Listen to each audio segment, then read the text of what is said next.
Assalamualaikum warahmatullahi wabarakatuh.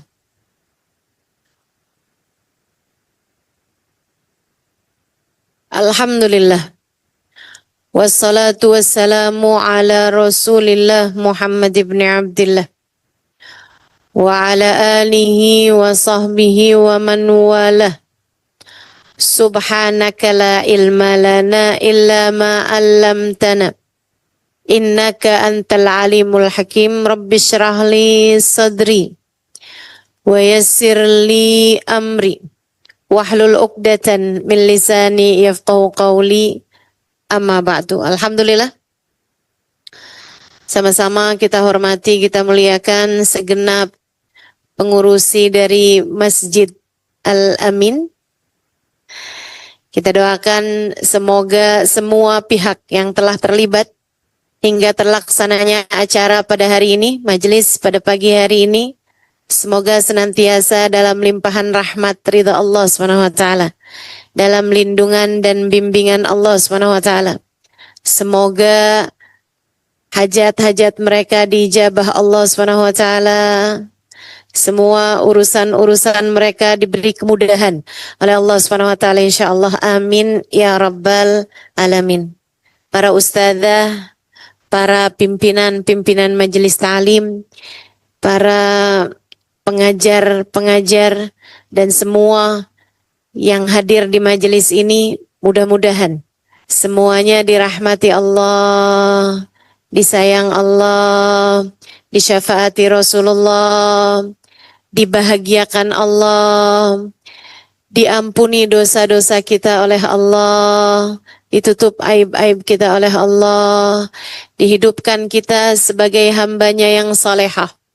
Apabila datang ajal menjemput kita, Allah matikan kita dalam husnul khatimah. Dan di hari akhirat nanti Allah kelak akan masukkan kita ke dalam surganya. Amin ya rabbal alamin. Saudariku sekalian yang saya muliakan, air mata keinsafan, itu tema kita pada hari ini. Di bulan akhir dari bulan Rajab, Syahrul Rajabil Asab, bulan Rajab yang banyak diturunkan hujan ampunan dari Allah Subhanahu wa taala. Semoga kita menjadi di antara yang mendapatkan banyak ampunan karena kita datang pada bulan ini, kita masuk bulan ini hingga keluarnya dengan hati yang dipenuhi dengan penyesalan, dengan hati yang dipenuhi dengan taubat, dengan hati yang dipenuhi dengan rasa ingin kembali kepada Allah Subhanahu wa taala, insyaallah. Amin ya rabbal alamin. Mawasimul khair, para ulama menyebutnya musim kebaikan. Rajab, Sya'ban, Ramadan. Para ulama mengibaratkannya dengan bermacam-macam. Ada yang mengibaratkannya seperti tanaman. Mereka mengatakan Rajab syahruz zara', Sya'ban syahrus saqi, wa Ramadan syahrul hasad. Bulan Rajab adalah bulan menanam. Bulan Sya'ban adalah bulan menyiram. Sementara bulan Ramadan adalah bulan kita memanen, menuai apa yang sudah kita tanam di sepanjang bulan Rajab. Jika kamu tidak menanam apapun pada bulan Rajab, apa yang kiranya akan kamu siram pada bulan Sya'ban? Dan jika tak ada yang kamu tanam, tak ada yang kamu siram pada bulan Rajab dan Sya'ban, apa yang kiranya akan kamu panen pada bulan Ramadan nanti? Maka kita berusaha untuk banyak menanam kebaikan-kebaikan pada bulan Rajab, kemudian kita sirami pada bulan Sya'ban, dan kita akan panen pada bulan Ramadan. Guru saya Al-Habib Zain bin Smith, salah satu dari guru saya. Semoga Allah Subhanahu wa taala memanjangkan usia beliau, dikaruniakan kesehatan yang lebih lagi untuk beliau insyaallah. Di Madinah sana, beliau radhiyallahu taala anhu warda mengatakan permisalan bulan Rajab sebagai syahrut takhalli wa Sya'ban syahrut tahalli, wa Ramadan syahrut tajalli. Beliau mengibaratkannya semacam pengantin. Seorang perempuan yang nak jadi pengantin, persiapannya perlu ada masa. Yaitu pada bulan Rajab diibaratkan sebagai persiapannya dengan syahrut takhalli, bulan bersih-bersih. Sebagai calon pengantin, kami di Indonesia biasanya ada semacam 1 bulan 2 bulan untuk bersih-bersih. Ada dia pergi spa, ada dia pergi dimandikan dengan bunga 7 rupa, semacam itu. Agar bersih badannya, kuku-kukunya dibersihkan, keringat-keringatnya dibersihkan, rambut-rambutnya dibersihkan, semacam itu. Bulan Rajab adalah bulannya, bulan bersih-bersih. Syahrut takhalli. Masuk Sya'ban nanti syahrut tahalli, bulan berhias. Sebagaimana pengantin, udah mau mulai masuk nih bulannya, maka dia pun berhias. Dia beli pakaian baru, dia beli sepatunya baru, dia beli bahkan tudungnya baru, pakaian-pakaian semuanya baru. Bahkan sebahagian ada beli tempat tidur baru, ada yang bahkan beli rumah baru, beli apartemen baru, beli kendaraan baru, berhias untuk memantaskan diri. Hingga kemudian datang bulan Ramadan, syahrut tajalli, bulannya bersanding di pelaminan, bulan kebersamaan dengan Allah Subhanahu wa taala jalla jalaluhu wa ta'ala azamatuh. Dan di bulan Rajab ini, kalau kita bicara tentang bersih-bersih, maka apa sebenarnya yang membuat kita kotor? Tak lain tak bukan kita menjadi kotor, kita menjadi bernoda disebabkan karena dosa-dosa yang tak pernah habis kita lakukan ini. Dosa kita, dosa saya, dosamu, saya rasa tak ada yang kurang. Ada tak di sini yang kekurangan dosa? Saya udah sisa dikit lagi nih dosanya nih, kurang dikit aja lagi. Tak ada di antara kita yang kekurangan dosa. Seperti Ustazah Nadia sampaikan tadi, kullukum khata'un, kata baginda kita Nabi besar Muhammad sallallahu alaihi wasallam. Semua di antara kalian adalah para pendosa. Wa khairul khata'in at-tawwabun, namun sebaik-baik pendosa adalah mereka yang mau bertaubat dan kembali kepada Allah Subhanahu wa taala. Jalla jalaluhu wa ta'ala azamatuh. Semua di antara kita adalah orang-orang yang berbuat kesalahan. Namun sebaik-baik yang berbuat kesalahan adalah mereka yang menginsafi dosanya. Kembali ke jalan Allah Subhanahu wa ta'ala dengan linangan air mata. Datang pada Allah Subhanahu wa ta'ala. Bertaubat kepada Allah Subhanahu wa ta'ala. Jalla jalaluhu wa ta'ala azamatuh. Saudaraku sekalian yang saya muliakan, Nabi Muhammad beka, banyak menangis. Para sahabat bakaun, banyak menangis. Saudaraku sekalian yang saya muliakan, saya dulu sering kali mendengar, jangan menangis, kamu tak boleh manja. Dalam hidup kamu jangan banyak menangis, itu adalah kelemahan. Akan tetapi ketika saya mula masuk ke pondok pesantren, saya lihat para ulama-ulama, hingga bahkan ketika saya sampai di Hadramaut, di Tarim, tempat saya belajar yang kali terakhir, Daruz Zahra, saya menjumpai guru saya, Hubabah Nur. Tiap kali membaca ayat Al-Quran mengenai azab, mengenai neraka, mengenai kubur, mengenai dosa. Air matanya segera membanjir. Beliau selalu mengusap-usap air matanya yang terus mengalir dari kedua mata beliau. Setiap kali membaca Al-Quran yang berisi tentang azab neraka, beliau sepertinya merasa bahwa hal itu ditujukan untuk diri beliau. Setiap kali membaca tentang surga, beliau pun meneteskan air mata, seolah merasa bahwa beliau belum layak untuk memasukinya. Pada diri mereka, saya mendapati sifat-sifat para hamba-hamba Allah Subhanahu wa Ta'ala.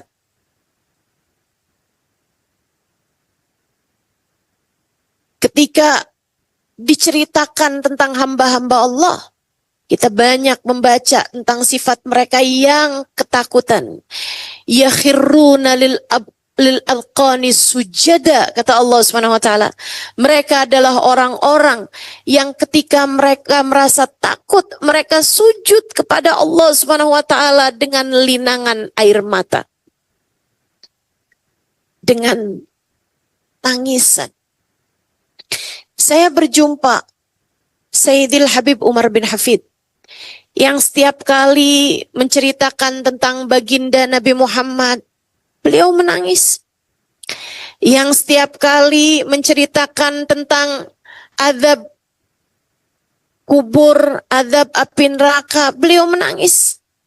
Pun demikian saya dapati para ulama-ulama Allah Subhanahu wa Ta'ala. Saudaraku sekalian, saya pun membaca sejarah dan mendengar sejarah dengan orang-orang di atas kita. Sayyidina Umar ibnul Khattab alaihi ridwanallah. Pernah satu waktu beliau sedang berjalan menuju ke satu tempat di waktu duha. Beliau nak pergi keluar rumah. Kemudian di waktu di jalan, beliau mendengar ada seseorang tengah membaca Al-Quran di dalam rumahnya. Beliau pun duduk. Rasanya merasa sayang kalau ada seseorang yang membaca Al-Quran tapi beliau tak mendengarnya. Walaupun tentu beliau akan dengan mudah membacanya di dalam rumah beliau atau dimanapun tempat sendiri. Dan kala itu beliau sudah pun menjadi seorang Amirul Mukminin, pimpinan umat Islam, pimpinan negara, di atas presiden bahkan. Beliau berhenti sejenak mendengarkan suara Al-Quran dari dalam sebuah rumah. Yang kala itu sedang membaca Al-Quran, Sayyidina Umar terus mendengar, sampai di ayat tentang A'udzubillahi minasyaitonirrajim. Bismillahirrahmanirrahim. Idza zulzilatil ardu zilzalaha wa akhrajatil ardu athqalaha faqala al-insanu ma laha yawma idin tuhadditsu akhbaraha bi anna rabbaka awhalaha. Apabila bumi diguncangkan dengan sedahsyat-dahsyatnya dan bumi kemudian mengeluarkan isinya, manusia bertanya-tanya, apa yang terjadi sebenarnya? Saat itu bumi mengisahkan kisahnya bahwasanya Allah memerintahkannya untuk berguncang. Sayyidina Umar terpaku mendengarkan firman Allah Subhanahu wa Ta'ala tersebut. Beliau pun menangis terseduh-sedan membayangkan kejadian kiamat di hadapannya.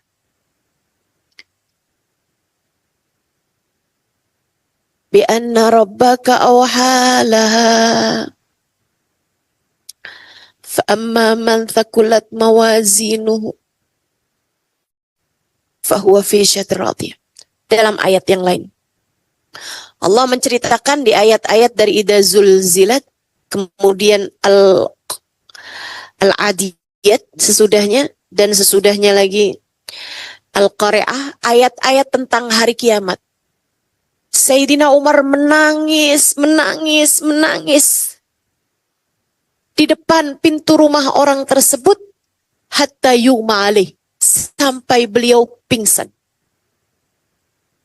Tak ada yang tahu sampai ketika orang ini hendak keluar rumah nak sholat duhur, dia mendapati ada orang yang pingsan depan pintu rumahnya. Ditengoknya itu adalah Amirul Mukminin Sayyidina Umar bin Khattab. Dia pun panik, kemudian dia buat pengumuman, orang pun membawa Sayyidina Umar. Beliau pingsan dari waktu duha dan baru tersadar dari pingsannya di waktu menjelang maghrib. Radhiyallahu ta'ala anhum wa ardhahum. Hamba-hamba terkasih di sisi Allah Subhanahu wa ta'ala. Punya hati yang demikian lembut, mudah. Hati mereka menjadi panik, menjadi takut ketika dibacakan ayat-ayat Al-Quran. Air mata mereka mudah mengalir karena keinsafan dan taubat serta rasa takut mereka kepada Allah Subhanahu wa taala jalla jalaluhu wa ta'ala azamatuh. Saudaraku sekalian yang saya muliakan, bahkan di atas mereka manusia paling agung, baginda kita Nabi besar Muhammad sallallahu alaihi wa ala alihi wa sahbihi wasallam. Tahukah kamu, bagindamu Nabi besar Muhammad innahu kana bakka, sesungguhnya Nabi Muhammad adalah manusia yang banyak menangisnya karena Allah. Banyak mengalirkan air mata karena rasa takutnya kepada Allah Subhanahu wa ta'ala. Pernah satu waktu baginda kita Nabi besar Muhammad sallallahu alaihi wasallam menangis saat diturunkannya firman Allah mengenai Nabi Allah Isa alaihi salam. إذ قال الله يا عيسى ابن مريم أأنت قلت للناس اتخذوني وأمي إلهين من دون الله. Ketika turun firman Allah Subhanahu wa taala yang menceritakan keadaan padang mahsyar ketika semua umat manusia berada di padang mahsyar. Dan Allah mulai bertanya, dan yang pertama ditanya adalah Nabi Allah Isa alaihissalam. Allah berdirikan Nabi Isa di hadapan Allah di padang mahsyar. Kemudian Allah bertanya padanya, Ya Isa ibn Maryam, a'anta qulta linnasi ittakhiduni wa ummi ilahaini min dunillah. Kabarnya Nabi Isa ketika diberdirikan di hadapan Allah, suaranya terdengar gemertakan. Suara apa itu? Suara tulang-tulang beliau yang gemetaran ketika berdiri di hadapan Allah Subhanahu wa taala untuk ditanyai.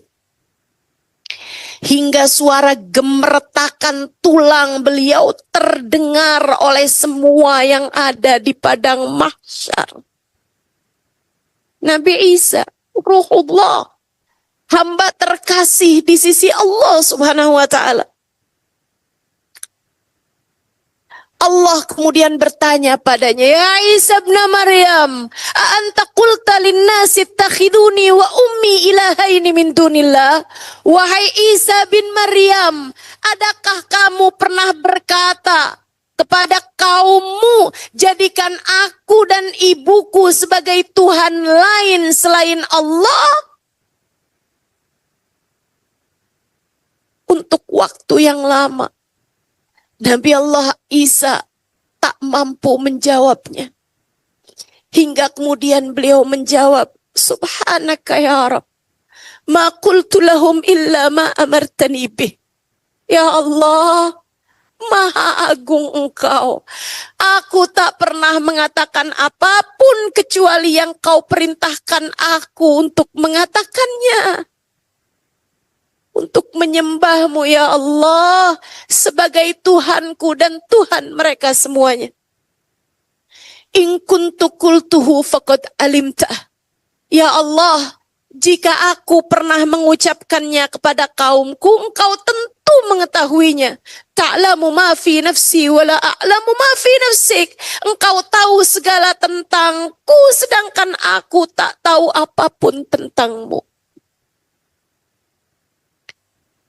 Nabi Isa kemudian berkata, In tu'adzibhum fa innahum ibaduk. In tu'adzibhum fa innahum ibaduk. Wa in taghfir lahum fa innaka antal azizul hakim. Ya Allah, kalau Engkau berkehendak, kalau Engkau mau untuk menyiksa umatku, siksa saja mereka ya Allah. Bukankah mereka adalah hamba-hamba-Mu? Kalau Engkau mau menyiksa umatku ya Allah, siksa saja mereka ya Allah. Bukankah mereka adalah hamba-hamba-Mu? Jika Engkau mau mengampuni mereka, itu pun hak-Mu ya Allah. Engkau adalah zat yang maha perkasa, lagi pula maha pengampun. Terserah Engkau ya Allah. Ayat ini membuat Nabi Muhammad saat diturunkan ayat tersebut, Nabi Muhammad menangis tak henti. Beliau menangis dari linangan air mata, kemudian terseduh sedan. Hingga dada beliau turun naik, bahkan sampai terdengar suara dari dalam dada Nabi Muhammad, kaghalayanil ma, seperti suara air mendidih. Nabi Muhammad ketakutan. Hingga Allah Subhanahu wa taala menurunkan malaikat Jibril wa huwa a'lam, meskipun Allah tentu saja sudah mengetahui segala urusannya. Tanyakanlah kepada Muhammad, apa sebab tangisannya? Malaikat Jibril pun turun kepada baginda Nabi Muhammad sallallahu alaihi wasallam. Sesudah suara tangisnya mereda, wahai Rasulullah, Allah mengutusku untuk bertanya padamu. Wa huwa a'lam, meskipun Allah tentu sudah mengetahui segalanya tentang sebab tangisanmu itu. Ya Rasulullah, engkau harus tahu, saat engkau menangis, ribuan malaikat di atas langit sana ikut menangis bersama dengan tangisanmu. Tangisan baginda kita Nabi Muhammad memiliki nilai yang tak sama dengan tangisan siapapun.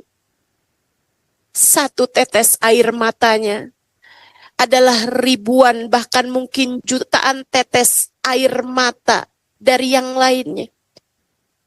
Satu tetes air matanya lebih berharga di sisi Allah daripada ribuan bahkan jutaan tetes air mata dari hamba-hamba selainnya. Itulah sebabnya Allah Subhanahu wa taala mengutuskan malaikat Jibril untuk bertanya tentang hal tersebut. Wahai Rasulullah, apa yang membuatmu menangis? Kau harus tahu, tangisanmu diiringi tangisan ribuan bahkan jutaan malaikat di atas langit sana.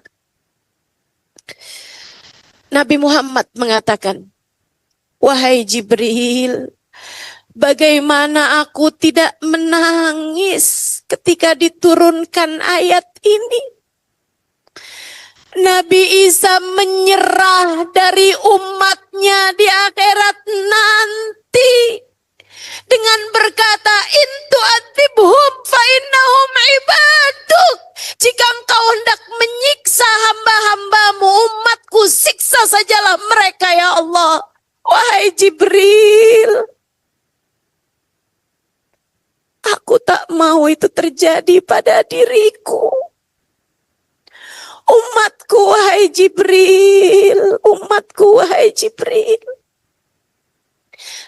Aku tak mau jika umatku, aku sampai berkata kepada Allah, jika engkau mau menyiksa umatku, siksa sajalah mereka ya Allah. Aku tak mau menjadi seorang yang melepaskan tanganku dari umatku, yang menyerah terhadap umatku. Aku ingin memberi syafaat kepada mereka, wahai Jibril.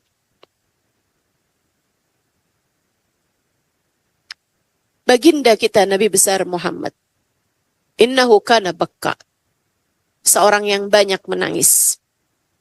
Hingga Allah Subhanahu wa taala kemudian mewahyukan kepada Nabi Isa bahwasanya Allah tak akan membuat Nabi Muhammad kecewa dari umatnya. A'udzu billahi minasyaitonir rajim. Yauma la yukhzillahu an-nabi walladzina amanu ma'ahu nuruhum yas'a baina aydihim wa biaymanihim. Wahai Rasulullah, Allah tak akan pernah mengecewakanmu terhadap umatmu.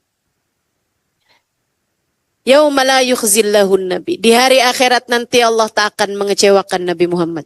Walladzina amanu ma'ahu, dan orang-orang beriman yang bersama dengan Nabi Muhammad. Semoga kita menjadi salah seorang di antara mereka insyaallah. Amin ya rabbal alamin. Para ulama menangis. Hamba-hamba Allah menangis.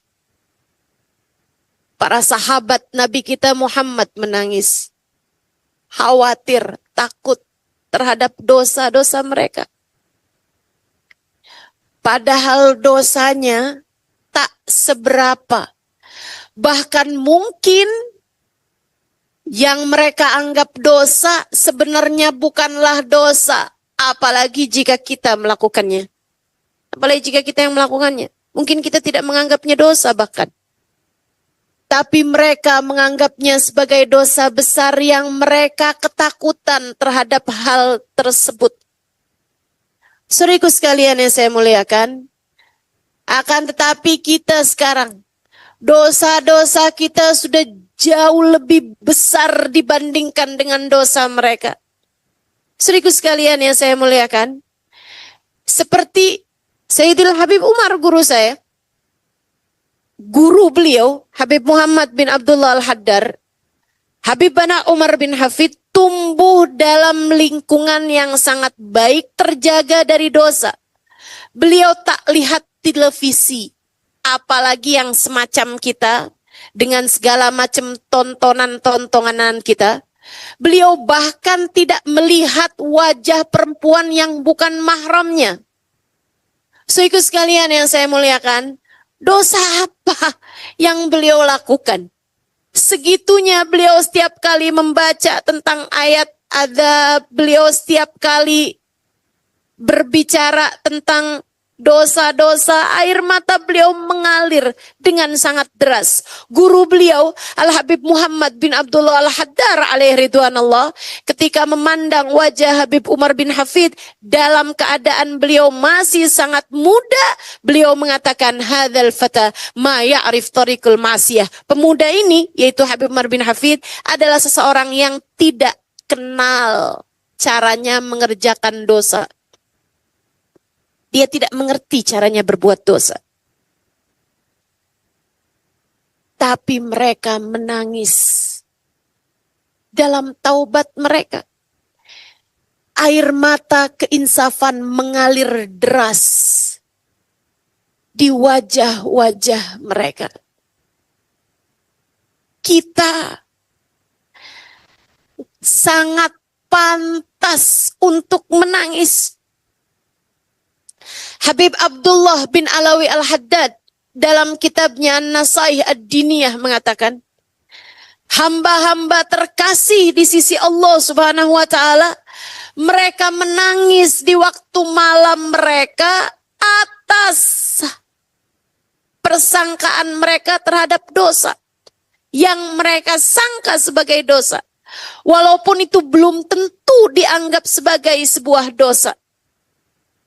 Saudariku sekalian yang saya muliakan, Mereka kemudian berkata, Rabbana zalamna anfusana wa illam taghfir lana wa tarhamna lanakunanna minal khasirin. Ya Allah, kami telah membuat gunung-gunung dosa. Kami telah berbuat banyak kesalahan. Illam taghfir lana wa tarhamna. Jika engkau tidak mengampuni kami dan tidak menyayangi kami, lanakunanna minal khasirin. Kami pastilah menjadi seseorang yang hancur. Saudaraku sekalian yang saya muliakan, kita melihatnya ucapan mereka berbuat dosa, semacam basa-basi, semacam ucapan yang pantas diucapkan seorang hamba, walaupun sejatinya dosa mereka tak seberapa. Tapi bukankah ucapan itu, ketika kamu yang mengatakannya, ketika saya yang mengatakannya, bukankah itu adalah sejatinya diri kita? Ketika kita berkata kepada Allah Subhanahu wa taala, Ilahi lastulil firdaus a'la wala aqwa ala naril jahimi fahabli taubatan waghfir dhunubi fa innaka ghafirud dzambil azimi dhunubi mithlu a'dadir ramali. Kita bilang, ya Allah, saya tak pantas untuk surgamu. Ucapan ini, saya tak pantas untuk surgamu. Tapi saya tak tahan terhadap nerakamu. Maka ampunilah dosa-dosaku. Bukankah engkau adalah pengampun dosa-dosa besar? Dhunubi mithlu a'dadir romali. Ya Allah, dosaku seperti timbunan pasir, sebanyak bilangan pasir di Sahara, di gurun. Ya Allah, dosaku seperti bilangan pasir di gurun. Ketika itu diucapkan oleh para kekasih-kasih Allah Subhanahu wa taala, saudaraku sekalian, tampak ucapan mereka terlalu mendramatisir. Dosa mereka seberapa sampai mereka mengatakan dosaku seperti sejumlah pasir di gurun. Jutaan, miliaran, banyaknya. Tapi ketika saya yang mengucapkannya, bukankah itu adalah sejatinya kita? Saya membayangkan kalau ucapan itu diucapkan oleh para kekasih-kasih Allah. Sayyidina Syekh Abdul Qadir Jailani misalnya, Imamul Haddad misalnya, Robi Al-Adawiyah misalnya. Bahkan ucapan itu kabarnya adalah ucapannya Sayyidina Imam Asy-Syafi'i, atau ada juga yang mengatakan bahwa itu adalah ucapannya Abu Nawas, wallahu a'lam ala dzalik. Saudaraku sekalian saya muliakan, syair-syair tersebut diucapkan oleh seorang kekasih Allah Subhanahu wa taala yang dosanya tak seberapa. Mungkin malaikat kalau dengar gitu kan, kamu terlalu tawadu sampai kamu merasa bahwa dosamu seperti bilangan pasir di gurun. Tapi kalau kita yang mengucapkannya, mungkin malaikat bilang, oh sekarang kamu tahu siapa kamu. Bukankah memang demikian adanya kita? Adakah menurutmu, kamu layak untuk surga Allah? Betul, kita membaca Al-Quran, betul.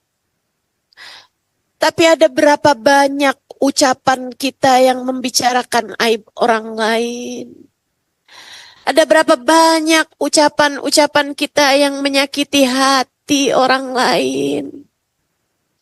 Ada berapa banyak ucapan-ucapan kita yang bernilai dosa? Betul bahwa mata kita memandang Al-Quran sesekali memandang wajah orang-orang soleh soleha sesekali.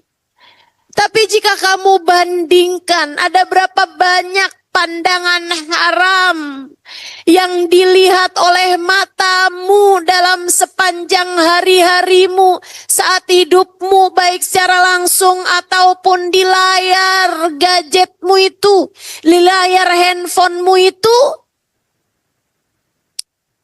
Adakah menurutmu yang seperti kita, yang sepertimu, yang sepertiku, layak untuk surganya? Surga untuk hamba yang bertakwa. Surga untuk mereka yang menempuh jalan menuju ridha Allah. Surga untuk mereka yang bangun di waktu malam, kemudian ruku sujud pada Allah Subhanahu wa taala dengan hati yang sepenuhnya menghadapkan diri mereka kepada Allah Subhanahu wa taala. Surga diperuntukkan untuk mereka yang tak lagi mencintai dunia. Sementara hati kita masih begitu banyak dipenuhi dengan pikiran-pikiran tentang dunia kita.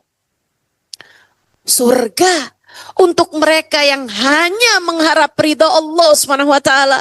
Sementara kita, pandangan manusia terhadap kita, pandangan orang-orang di sekeliling kita masih begitu penuh memenuhi ruang hati kita.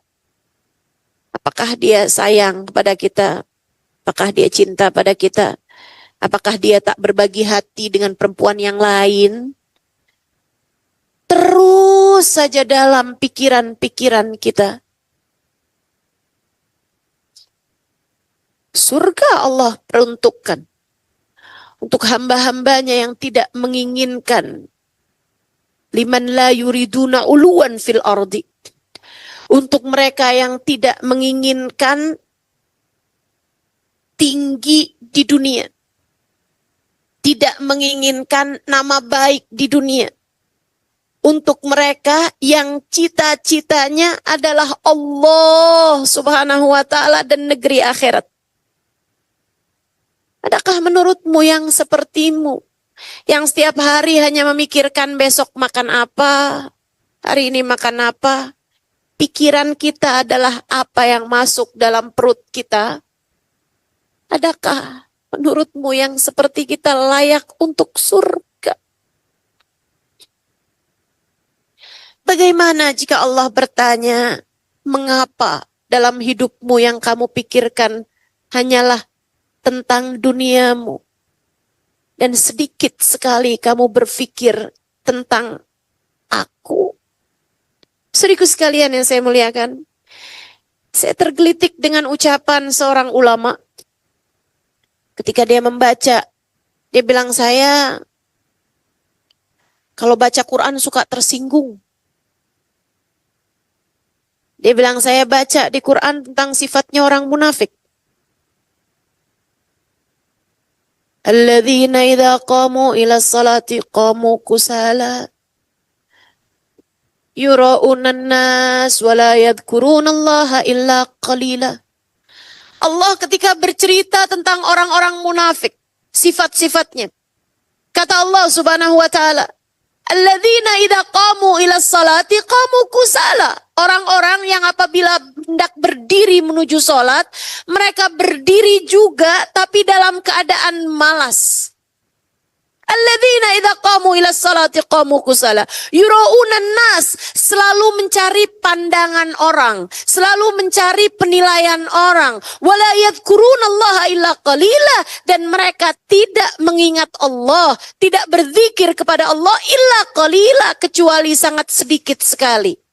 Beliau mengatakan, saya baca ayat ini dan saya tersinggung. Kenapa ini jadi seperti sifat saya? Ini Allah sedang cerita tentang orang munafik. Tapi kenapa sifat-sifat ini semuanya ada dalam diri saya?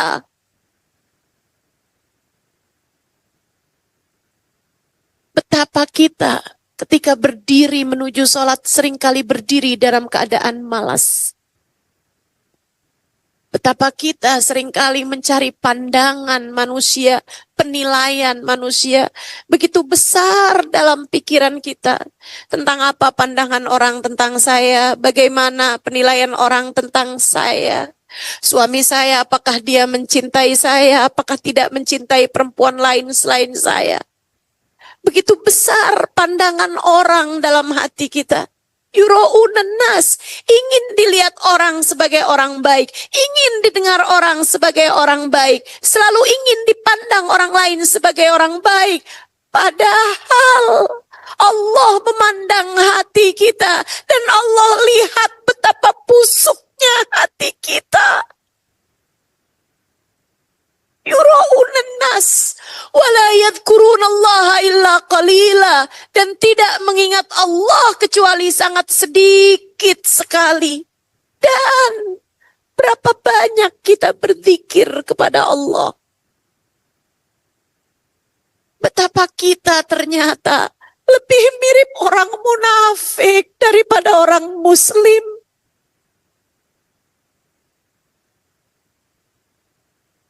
Betapa yang seperti kita belum layak untuk surganya, bukan?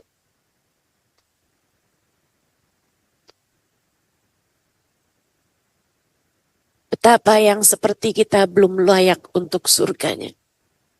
Ilahi, lastu lil firdaus a'la. Ya Allah, betapa tidak pantasnya saya untuk surgamu, ya Allah. Wala aqwa ala naril jahim, ya Allah. Saya tak akan mampu untuk berada di dalam neraka-Mu, ya Allah. Fahabli taubatan. Ya Allah, karuniakanlah kepadaku taubat-Mu. Karuniakanlah kepadaku jalan taubat-Mu. Kembalikan aku padamu. Insafkanlah diriku, ya Allah. Karuniakan kepadaku keinsafan. Fahabli taubatan waghfir dzunubi, ampuni dosaku ya Allah. Fa innaka ghafirudz dzambil azimi, bukankah Engkau ya Allah yang maha mengampuni dosa meski seperti apapun besarnya dosa tersebut. Saudariku sekalian yang saya muliakan, saya rasa kita belum solehah. Saya rasa kita punya banyak dosa. Maka untuk masuk ke dalam surga Allah lewat jalur takwa, sepertinya kemungkinannya agak kurang lah. Kita akan coba mencari. Kita akan coba mencari ridha Allah. Kita akan coba menempuh jalan kita menuju surganya lewat jalur taubat. Lewat jalur taubat.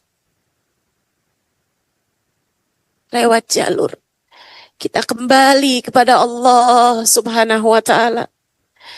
Mentaubati dosa-dosa kita satu demi satu.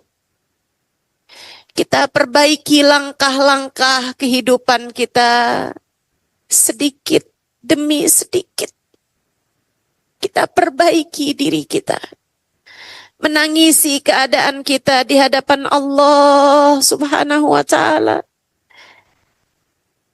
Kita katakan padanya, Rabbana zalamna anfusana wa illam taghfir lana wa tarhamna lanakunanna minal khasirin.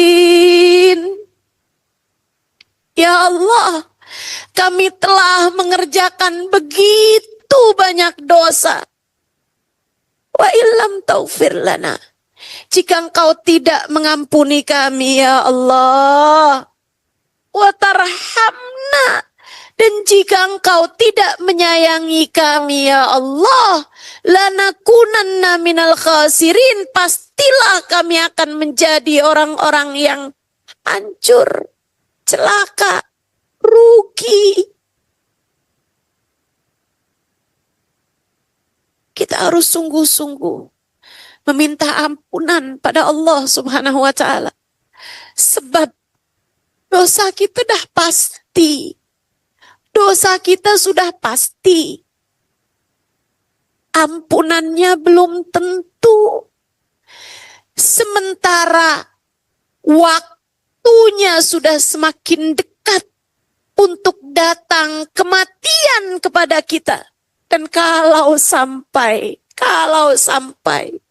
datang ajal menjemput kita, kemudian kita mati dan menghadap Allah Subhanahu wa Ta'ala dengan membawa begitu banyak dosa-dosa kita, saya tak tahu nasib semacam apa yang segera akan datang pada kita.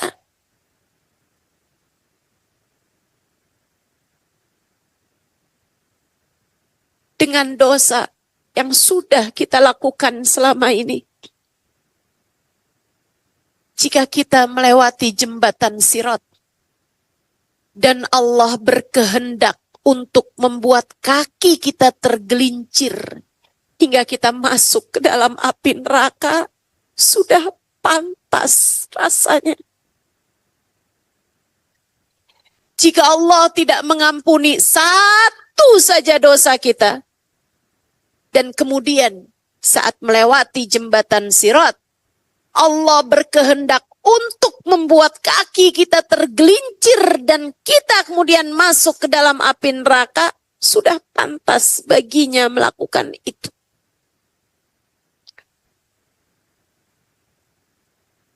Dengan satu saja dosa kita, bisa saja menjadi penyebab Allah Subhanahu wa Ta'ala mengadab kita di dalam alam kubur. Dengan satu saja dosa kita, bahkan sudah cukup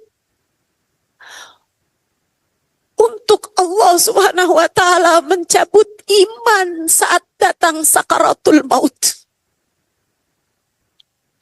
Bagaimana pula dengan seluruh dosa yang sudah kita punya? Bagaimana pula dengan seluruh dosa yang sudah tercatat dalam amal perbuatan kita? A'udzu billahi minasyaitonir rajim. Ma yalfidhu min qaulin illa ladaihi raqibun atid. Tidaklah seseorang mengucapkan satu ucapan, termasuk juga ketika seseorang melakukan perbuatan, melainkan semuanya dicatat oleh malaikat Raqib dan malaikat Atid. Semua dosamu telah tercatat.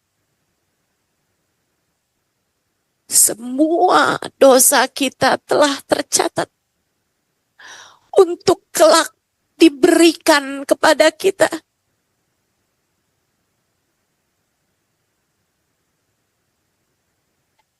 Saya sudah baca dalam Al-Quran satu ayat. Allah menceritakan tentang keadaan hamba-hambanya ketika di hari akhirat nanti.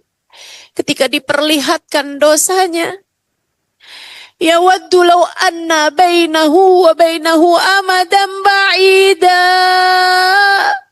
Kata Allah, hari itu ketika diberitahu dosamu, ketika kamu disampaikan dosamu, nih dosa yang telah kamu perbuat waktu hidupmu di dunia. Dia berharap andai antara dia dengan dosa tersebut ada jarak yang sangat jauh sekali. Saya membayangkan betapa dosa-dosa yang kita lakukan. Kalau tidak kita taubati di dunia, dapat menjadikan kita sebegitu terhinanya di hari akhirat nanti dan sebegitu menyesalnya. Berharap andai perbuatan dosa tersebut menjadi sesuatu yang jauh sekali dari kita. Tapi ia telah melekat. Tapi ia telah menjadi karakter. Tapi ia telah menjadi satu dengan diri kita. Karenanya bahaya jika Allah Subhanahu wa taala mematikan kita dalam keadaan belum mengampuni dosa kita. Itu sebabnya kita perlu bersegera untuk bertaubat kepada Allah Subhanahu wa taala, menangisi dosa-dosa kita. Ustazah, masalahnya kan dosa kita sudah sangat banyak, Ustazah. Adakah Allah Subhanahu wa taala berkenan untuk mengampuninya? Saudariku sekalian, dan disinilah kusampaikan kabar gembiranya untukmu.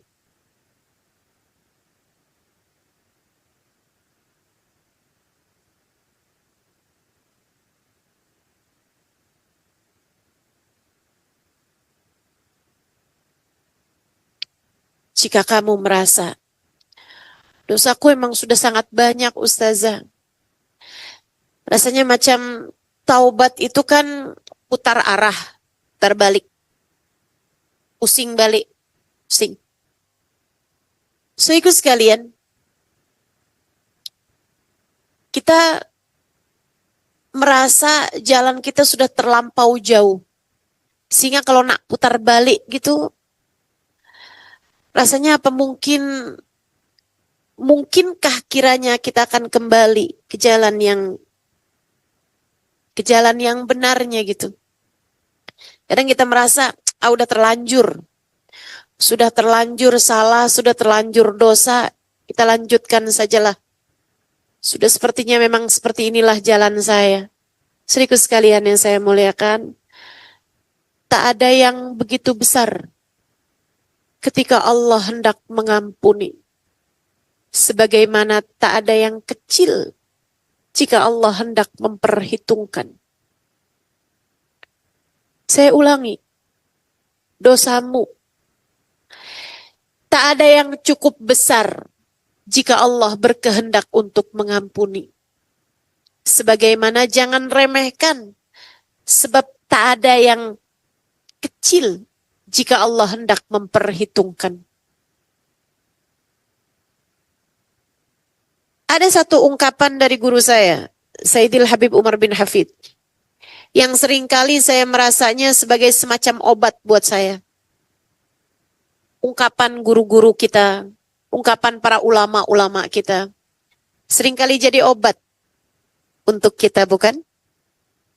Kita memang perlu untuk mencari pengobatan, untuk mencari healing, untuk mencari penawar bagi hidup kita ini dengan berguru kepada para ulama, sebab ucapan-ucapan mereka, pelajaran-pelajaran mereka setara obat bagi kehidupan kita. Saudaraku sekalian yang saya muliakan, ada satu kali Sayyidil Habib Umar bin Hafid menyampaikan hal ini. Dan ini sekali lagi jadi obat untuk saya setiap kali mengingatnya. Beliau mengatakan, jangan kamu kira sifat-sifat Allah Subhanahu wa taala itu hanya 99 yang Allah Subhanahu wa taala sebutkan dalam Asmaul Husna. Tidak demikian. Allah Subhanahu wa taala punya sifat jauh lebih banyak daripada itu. Hanya saja yang Allah Subhanahu wa taala sampaikan kepada kita adalah 99 itulah. Di antara sifat Allah Subhanahu wa taala, Allah punya sifat la yubali. Di antara sifat Allah Subhanahu wa taala, Allah punya sifat la yubali. Allah tidak peduli. Allah tidak peduli. Saudaraku sekalian yang saya muliakan, Allah tidak peduli. Allah tidak peduli siapapun kamu. Jika Allah berkehendak menyiksamu, Allah dapat saja dengan mudah melakukannya. Allah tidak peduli kamu anak siapa, kamu istrinya siapa, kamu ibunya siapa. Allah tidak peduli bahkan kepada profesimu, meski kamu seorang ustazah sekalipun. Jika Allah berkehendak mencabut iman dari dalam hatimu, tak ada sesiapapun mampu mampu menghalangi. Allah tidak peduli, maka berhati-hatilah. Allah tidak peduli. Allah tidak peduli. Ketika Allah murka kepada seorang hamba, ketika Allah marah kepada seorang hamba, Allah Subhanahu wa taala dengan mudah menjadikannya hancur, tenggelam bersama dengan yang tenggelam. Maka jangan pernah berbangga atas hal apapun. Tapi di lain sisi, Allah tidak peduli. Seberapapun dosamu, jika Allah hendak mengampuni, Allah tidak peduli. Seberapapun dosamu, jika Allah hendak mengampuni, Allah tidak peduli. Meski setinggi gunung, meski setinggi bangunan-bangunan. Di Singapura sini, tinggi-tinggi menjulang. Meski dosamu setinggi itu sekalipun, ketika Allah hendak mengampuni, Allah mengampuni. Allah hanya mengampuni, begitu saja. Begitu saja. Maka jangan pernah kamu merasa dosamu begitu besar sehingga tidak mungkin Allah ampuni. Allah sangat mungkin mengampuni. Allah sangat mungkin untuk mengampuni. Kamu hanya perlu satu hal, yaitu kembalilah padanya. Bertaubatlah padanya. Putarkanlah arah hidupmu. Tinggalkan dosa-dosamu. Dan mulailah berjalan menunduk kepadanya. Mulailah berjalan menunduk menujunya. Mulailah berkata padanya, ya Allah, aku datang padamu. Ya Allah, terimalah aku.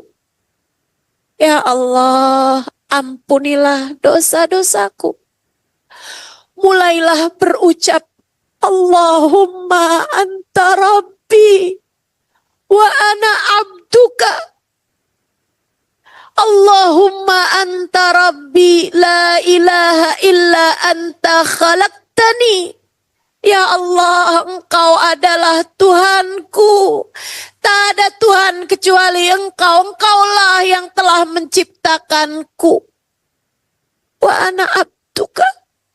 Aku adalah hambamu. Wa ana ala ahdika wa wa'dika mastata'tu. Ya Allah, aku berusaha untuk menjalankan perintahmu semampuku.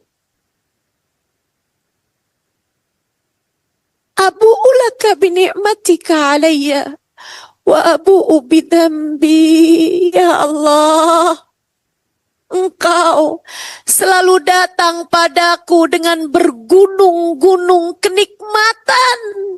Wa abu bidzambi, sementara aku selalu datang padamu dengan bergunung-gunung dosa. Faghfirli fa innahu la yaghfiru dzunuba illa anta. Ya Allah, ampunilah aku, tak ada yang dapat melakukannya selain Engkau. Mulailah memohon ampunan pada Allah Subhanahu wa taala. Mulailah datang padanya. Mulailah bertaubat pada Allah Subhanahu wa taala. Dan semuanya sangat mungkin untuk diterima. Ada dulu satu orang Bani Israel. Saudaraku sekalian, hidupnya selalu berada dalam kemaksiatan. Maksiat terus. Hingga malaikat kemudian berkata pada Allah, ya Rabb, sepertinya dia pantas untuk mati saja. Daripada dia semakin makin berbuat dosanya. Allah Subhanahu wa taala mengatakan, tunggulah. Aku menunggu taubatnya. Satu waktu Allah Subhanahu wa taala kemudian menghendaki dia diberi rasa sakit. Ada masa malam itu dia bersama dengan kawan-kawannya menenggak minuman keras, kemudian perempuan-perempuan mereka berbuat maksiat. Sampai kemudian ketika sudah malam, semuanya kembali ke tempat tidurnya masing-masing dan dia pun juga tertidur dalam keadaan mabuk sebelumnya di atas tempat tidurnya. Tapi kala itu keadaan menjadi berbeda. Di tengah malam ketika sudah tak ada sesiapapun selain antara hamba tersebut dengan Allah Subhanahu wa taala, Allah Subhanahu wa taala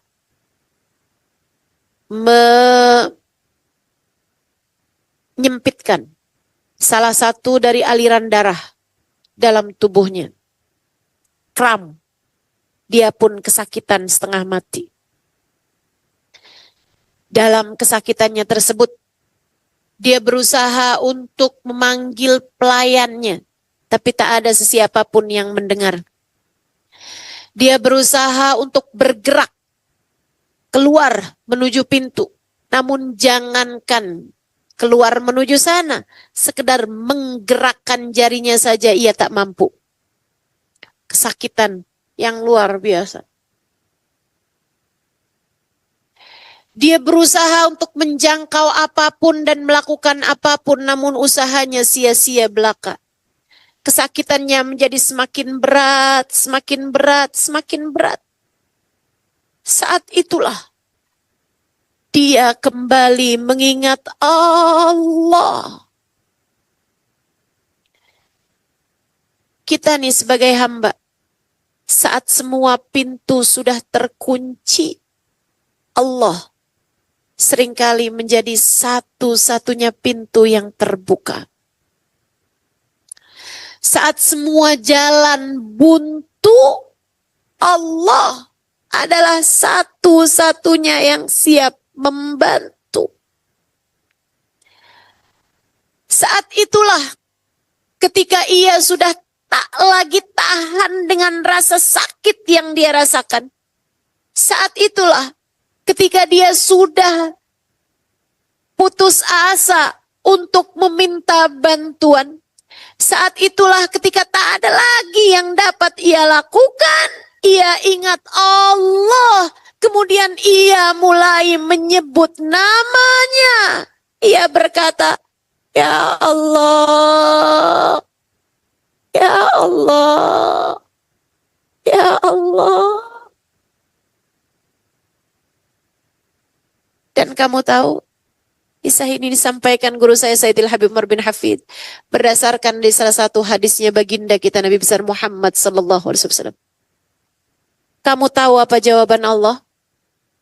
Jawaban dari Allah adalah labbaika ya abdi. Labbaik wahai hambaku. Kemana sajakah kamu selama ini tak pernah lagi menyebut-nyebut namaku? Bayangkan, jika bahkan kepada pendosa yang bertahun saja tak pernah mengingat Allah, ketika dia mulai memanggil nama Allah, begitu indah jawaban dari Allah Subhanahu wa taala untuknya.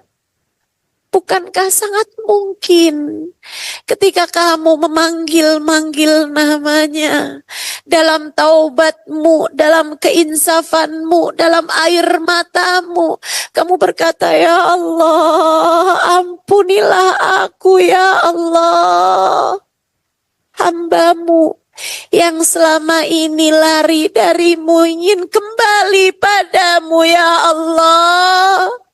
Aku mengetuk pintumu, bukakan bukakanlah untukku pintu ini ya Allah. Bukankah sangat mungkin Allah pun menjawabmu, labbaik ya abdi,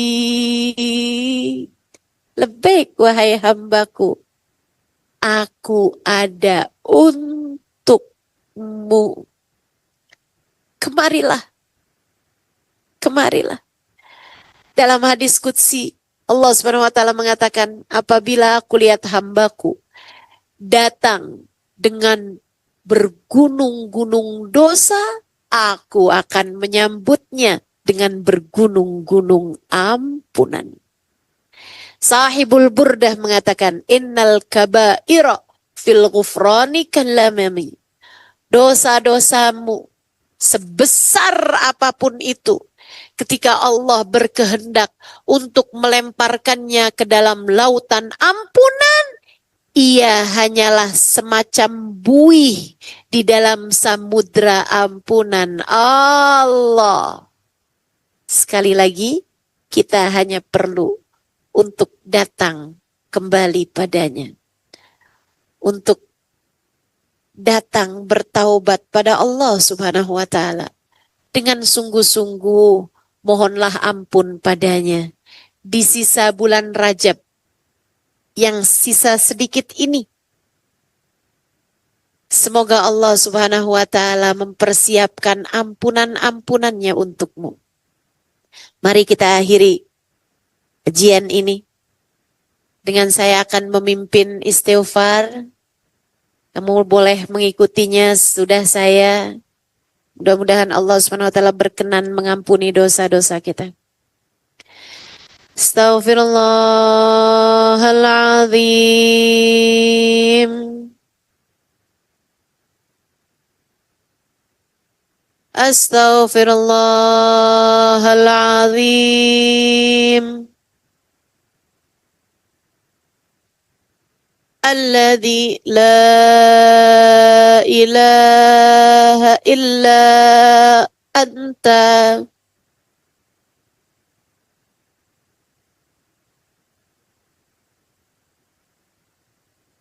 Wa atubu ilaik. Astaghfirullahaladzim. Astaghfirullahaladzim. Astaghfirullahaladzim. Alladzi la ilaha illallah.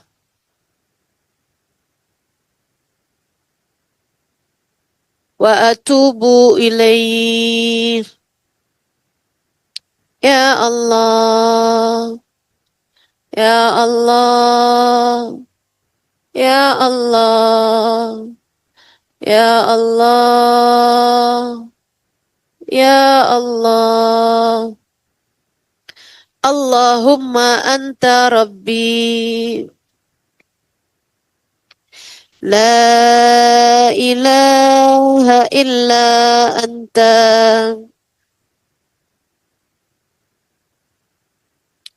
Khalaqtani. Wa ana abduka. Wa ana ala ahdika. Wa wa'dika. Mastata'tu. A'udzu bika min syarri ma sana'tu. Abu'u laka bi ni'matika 'alayya wa abu'u bi dhanbi faghfir li fa innahu la yaghfiru dhunuba illa anta. Ya Allah. Ya Allah. Ya Allah. Ya Allah, Ya Allah, Allahumma ufirli, warhamni, wa tub alayya. Allahumma ufirli, warhamni, wa tub alayya. Allahumma ufirli, warhamni, wa tub alayya.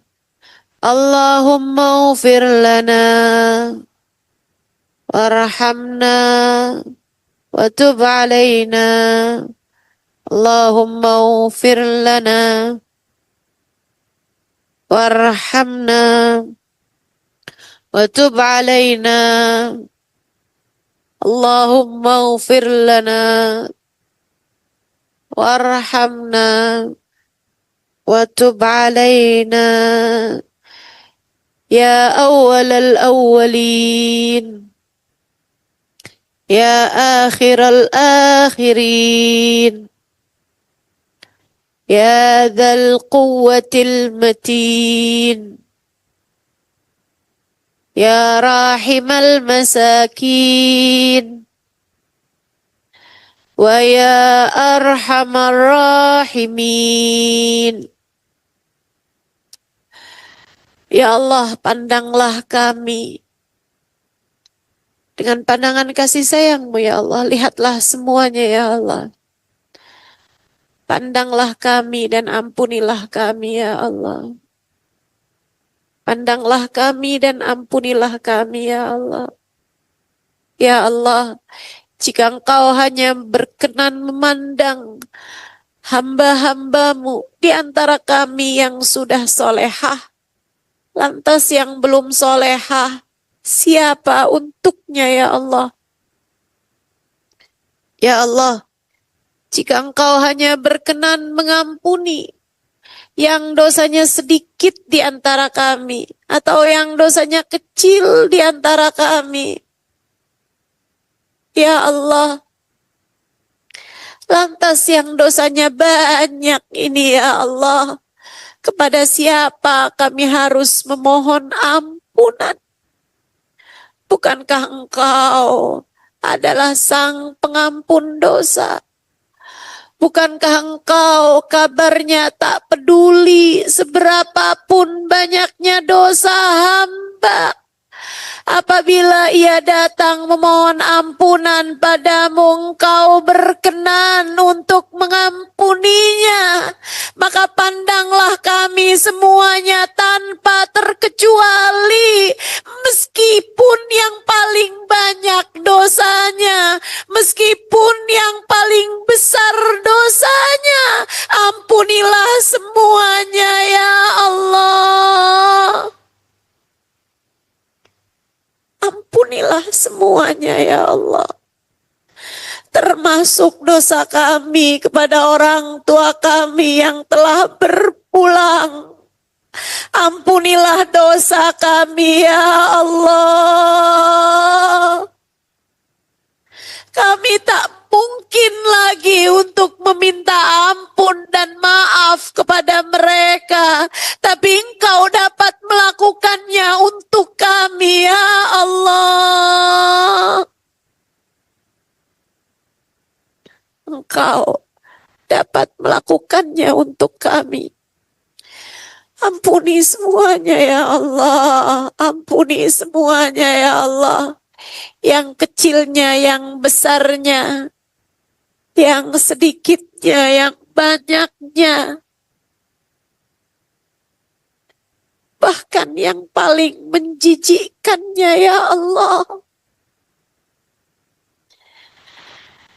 Ya Allah, kami mohon padamu, ya Allah. Terimalah kami, ya Allah. Terimalah kami, ya Allah. Jangan pernah Kau usir kami dari pintu rahmat-Mu. Jangan keluarkan kami dari kasih sayang-Mu.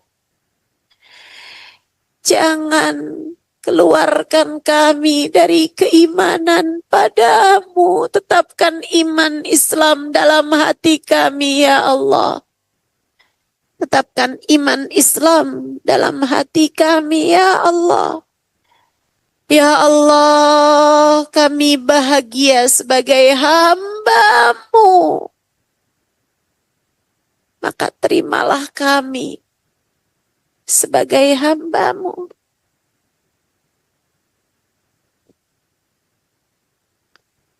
Wahai Zat yang Maha Pengampun, wahai Zat yang dermawan dalam memberikan ampunan, Sang Maha Dermawan memberi sesuai dengan keperluan. Yang memerlukan ampunan yang banyak karena dosanya banyak, bagikan padanya ampunan yang banyak.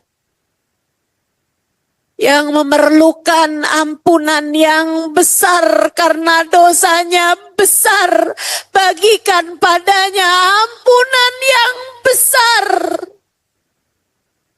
Wahai Zat yang Maha Besar,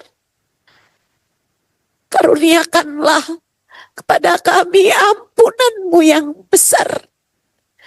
Ya Allah, kami mohon padamu, ya Allah. Kami sungguh-sungguh telah berdosa, tapi kami pun tahu Engkau sungguh-sungguh dapat memberikan ampunan. Maka ya Allah, dengan kesungguh-sungguhan ampunan-Mu, ampunilah sungguh-sungguhnya dosa-dosa kami itu, ya Allah.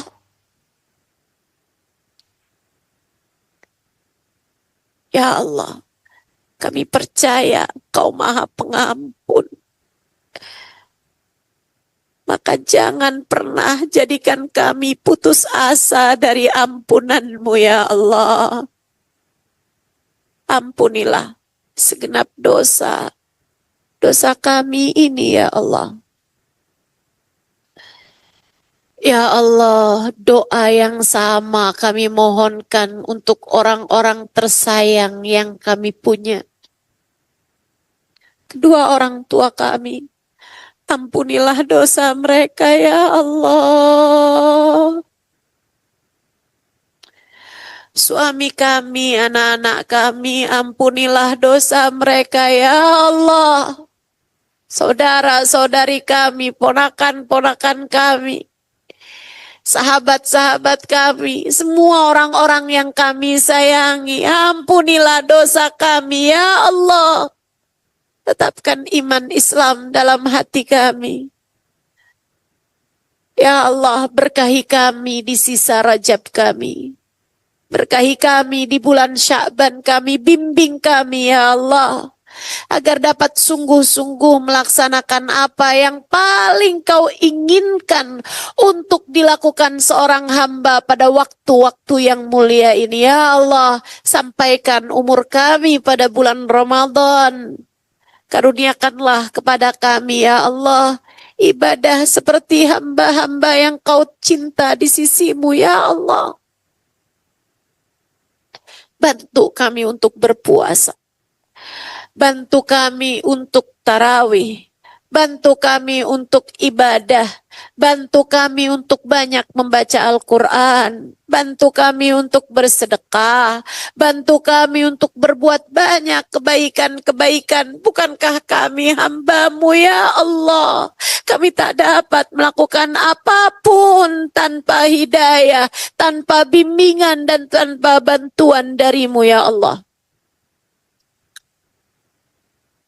Allahumma ij'al jam'ana hadha jam'an marhuma wa tafarruqana min ba'dihi tafarruqan ma'suma wa la taj'alillahumma lana fi wala fina wala ma'ana syaqiyan wala matrudan wala mahruma.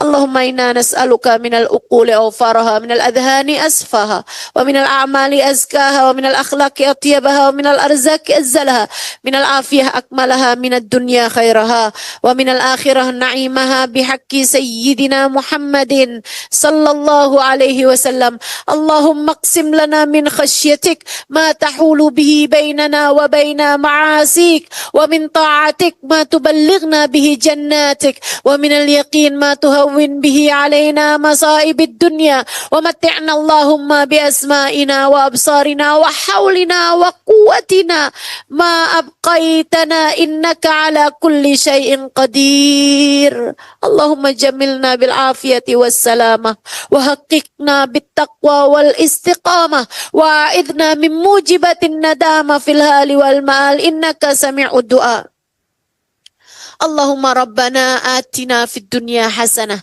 وفي الآخرة حسنة وقنا عذاب النار اللهم ربنا آتنا في الدنيا حسنة في الآخرة حسنة وقنا عذاب النار اللهم ربنا آتنا في الدنيا حسنة في الآخرة حسنة وقنا عذاب النار وصلى الله على سيدنا محمد وعلى آله وصحبه وسلم بفضل سبحان ربك رب العزة أما يصفون وسلام على المرسلين والحمد لله رب العالمين وإلى حضرة النبي الفاتحة.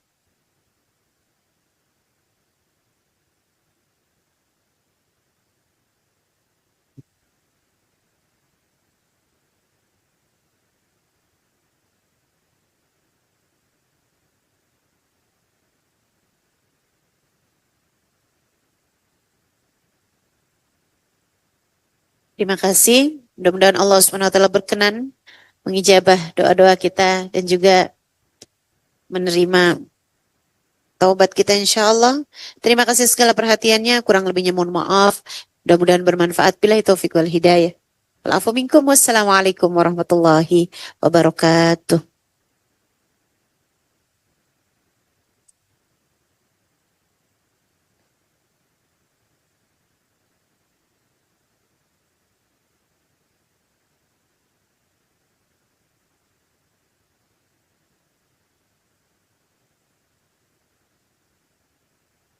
Okey, baiklah.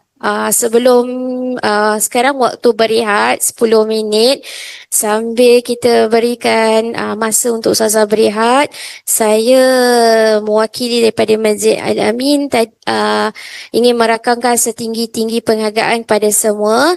Sebelum itu saya ingin ringkaskan terlebih dahulu tausiah Ustazah Halimah sebentar tadi, iaitu air mata keinsafan adalah melambangkan kembalinya hati kita kepada Allah SWT dan juga tangisan taubat kesedara diri dan permulaan hijrah menuju kehidupan yang lebih baik dan diridai oleh Allah SWT.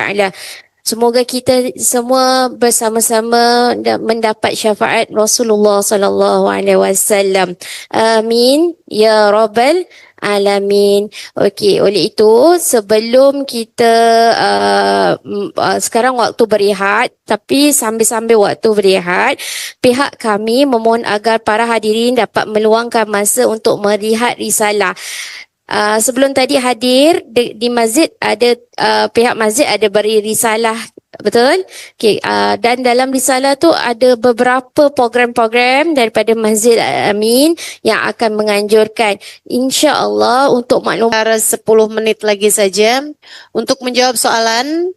Kalau ada sesiapa di antara semua akhwat yang ada di sini yang mau bertanya, silahkan angkat tangannya, kemudian langsung sampaikan pertanyaannya. Silahkan.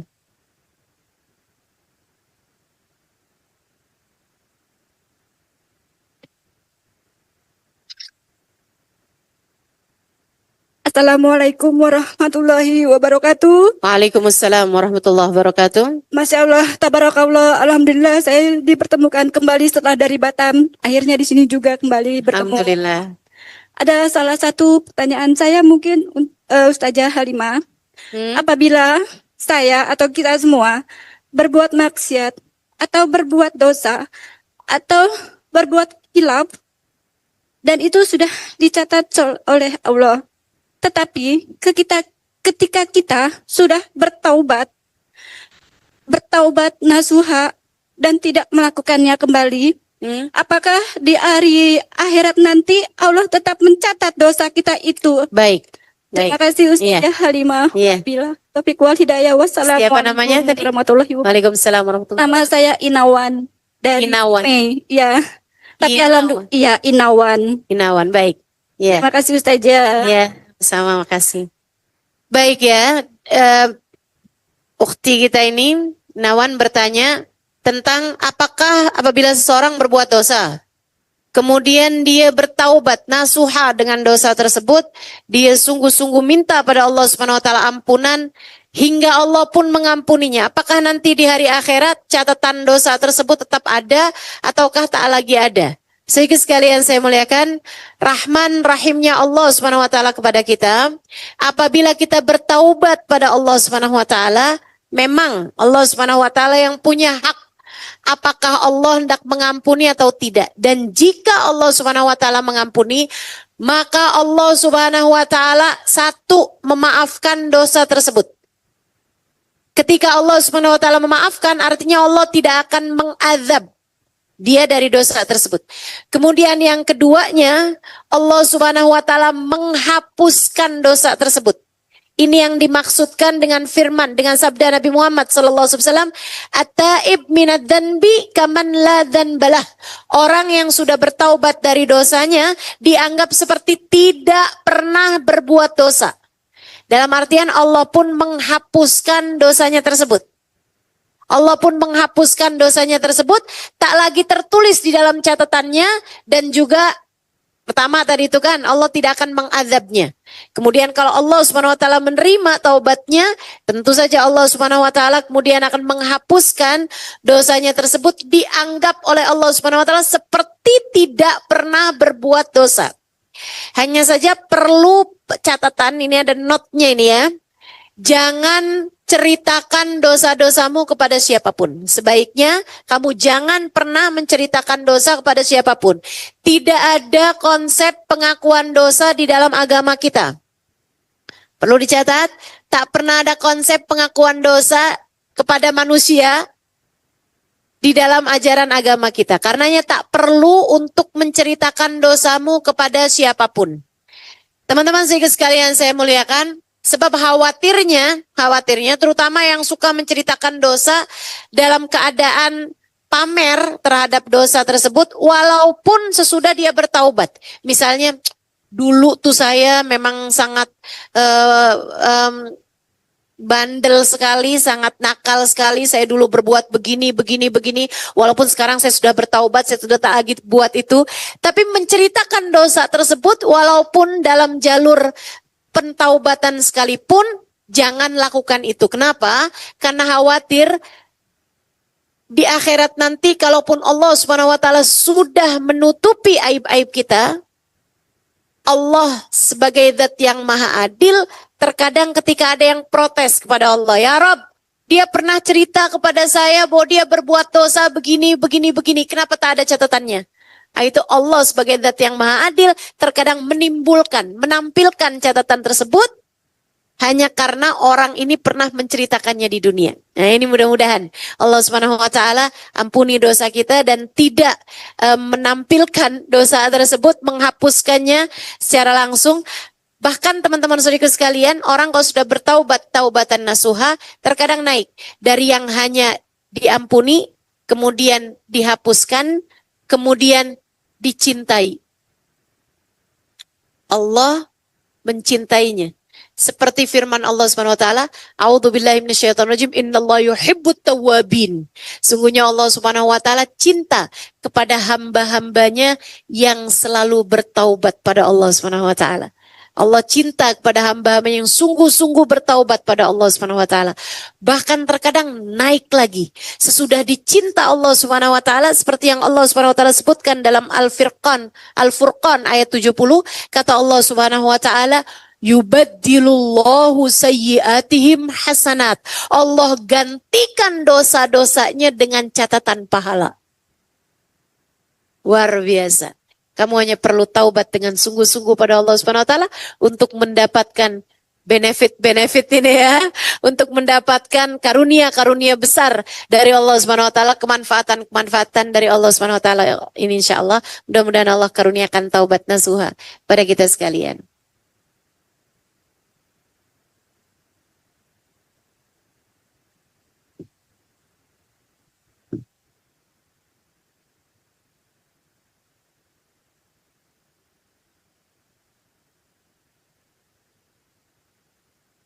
Bismillahirrahmanirrahim. Okey, baiklah Ustazah. Terima kasih atas jawapan yang soalan pertama tadi. InsyaAllah ada berapa soalan lagi. Soalan yang seterusnya Ustazah. Beban hidup yang terlalu berat dalam keluarga suami tempat kerja hingga putus asa sedih. Bagaimana dapat dikuatkan iman kita dan diteguhkan hati kita?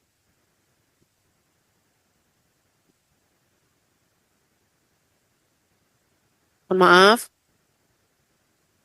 Bagaimana dapat dikuatkan hati kita menghadapi cabaran, begitu ya? Dalam kehidupan, Dalam kehidupan diri sendiri. tadi seperti ada suami. Sebentar ya. Okey, saya ulang balik. Beban hidup yang terlalu berat dalam keluarga Dalam keluarga. suami tempat Suami. kerja Oke. hingga putus asa. Jadi putus asa sedih dan jadi bagaimana kita nak dapat kuatkan iman kita dan teguhkan hati kita. Saudariku sekalian, hidup tak pernah ideal buat siapapun. Tak ada sesiapapun yang hidupnya tak diberi ujian, tak diberi cabaran. Catat itu. Kamu jangan pernah berpikir bahwa ada seseorang yang hidupnya oke-oke aja. Tak mungkin.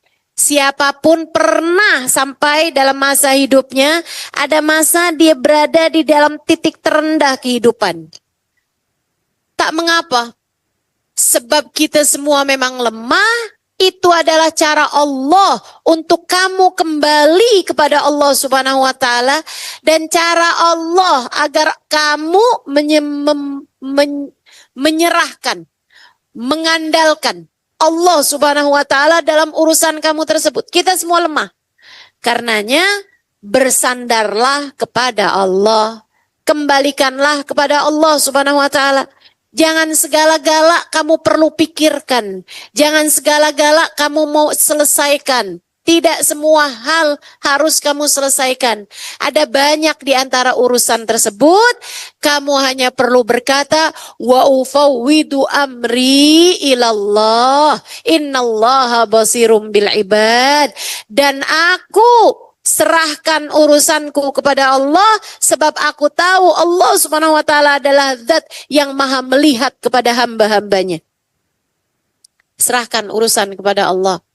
Ucapkanlah kepada Allah, ya Allah, saya tak mampu lagi. Ya Allah, urusanku aku serahkan kepadamu ya Allah. Aku mohon padamu ya Allah, bantulah aku ini ya Allah, agar dapat menjadi hambamu yang selalu solehah.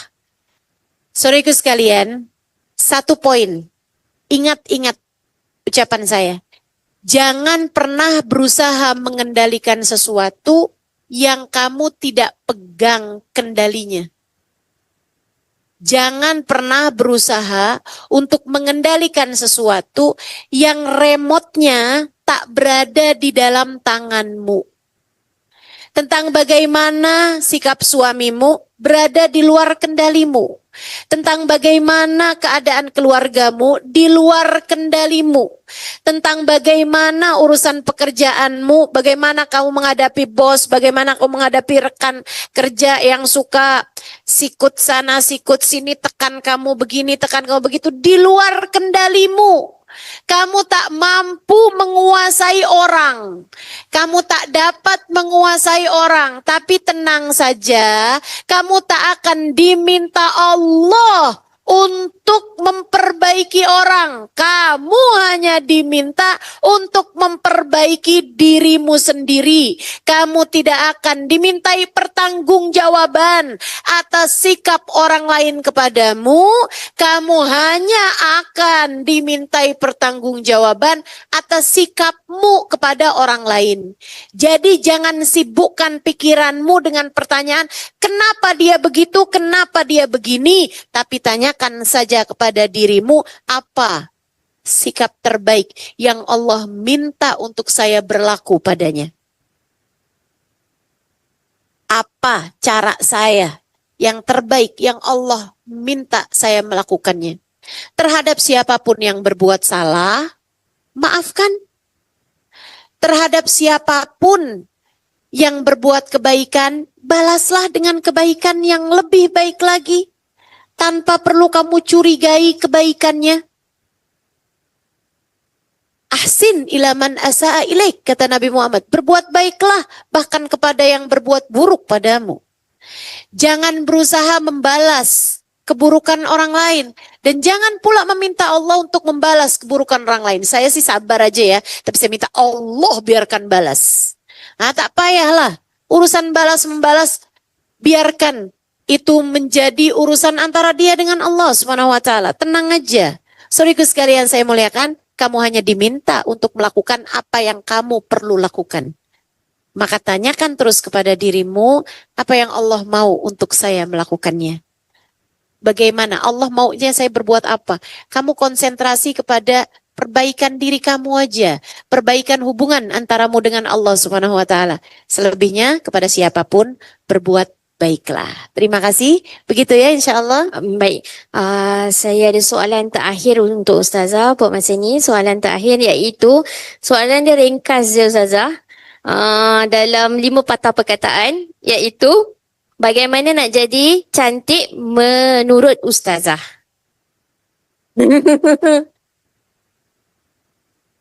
Saya bukan produk kecantikan ya. Bagaimana mungkin saya ditanyain bagaimana menurut Ustazah harus cantik, itu harus yang bagaimana begitu ya? Menurut saya cantik itu adalah ketika Allah melihat dalam hatimu tak ada yang semestinya tidak ada di sana.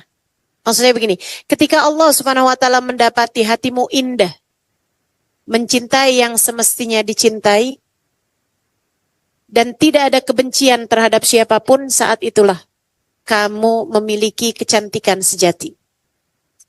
Saat tak ada hal buruk di dalam hatimu, saat tak ada kebencian di dalam hatimu, dan saat tak ada cinta kepada yang tidak semestinya dicintai.